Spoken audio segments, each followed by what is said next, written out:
પરંતુ ભારત માતાના સંતાનોના 600 મકાન તોડી દીધા છે.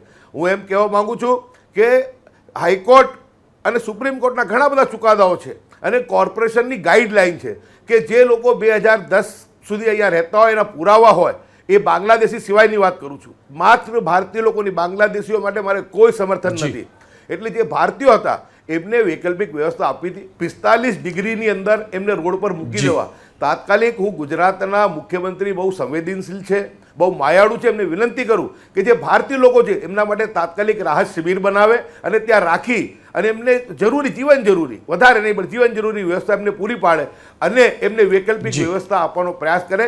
પરંતુ આ બાંગ્લાદેશીઓ કે પાકિસ્તાની જે કંઈ હોય એમની સામે કડકમાં કડક યુએપીએ તહેત એમની પર કાર્યવાહી થાય, રાષ્ટ્રદ્રોહની કાર્યવાહી થાય, એની સામે હું સંમત છું, મારો પક્ષ સંમત છે. અમારે વિદેશીઓ માટે કોઈ લાગણી નથી.